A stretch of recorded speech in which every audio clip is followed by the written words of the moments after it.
ప్రకృతిని శాసించే అదృశ్య బలాల గురించిన ఈ ఆసక్తికరమైన వివరణను ఇప్పుడు చూద్దాం. యాపిల్ కింద పడుతుంది, కాని చంద్రుడెందుకు పడడు?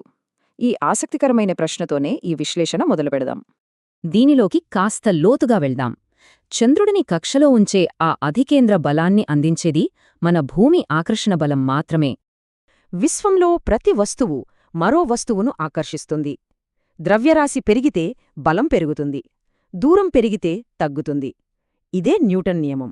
గ్రహాల చలనం నుండి సముద్రపు ఆటుపోట్ల వరకు ఎన్నో భిన్నమైన ప్రకృతి ధర్మాలన్నీ ఈ ఒక్క నియమం ద్వారానే వివరించవచ్చు. సరే, ఇప్పుడు మరో ప్రశ్న. బరువైన వస్తువు తేలికపాటి వస్తువు కంటే వేగంగా కింద పడుతుందా? అస్సలు కాదు. గలీలియో నిరూపించినట్లు గురుత్వత్వరణం వస్తువు బరువుపై ఆధారపడదు. శూన్యంలో కాగితం, రాయి రెండూ ఒకే వేగంతో కింద పడతాయి. ఇక్కడ ద్రవ్యరాశి ఎప్పటికీ మారదు, కానీ వస్తువు భారం లేదా బరువు అనేది ఆ ప్రదేశం యొక్క గురుత్వాకర్షణను బట్టి మారుతుంది.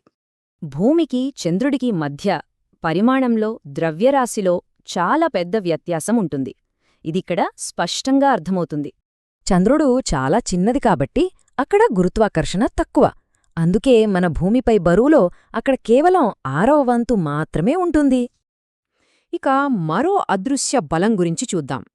ఎడారి ఇసుకలో అంత బరువైన ఒంటె అంత సులభంగా ఎలా పరిగెత్తగలుగుతుంది? దాని వెడల్పాటి పాదాలు బలాన్ని విస్తరిస్తాయి. వైశాల్యం పెరిగితే పీడనం తగ్గుతుంది. అందుకే ఆ పాదాలు ఇసుకలో కూరుకుపోవు. ఒక ఖాళీ బాటిల్ను నీటిలోకి గట్టిగా నెడితే అది వెనక్కి తన్నడం గమనించవచ్చు. దీని వెనక ఓ బలమైన శక్తి ఉంది. ఈ పైకి నెట్టే బలాన్నే ఉత్ప్లవనం అంటారు.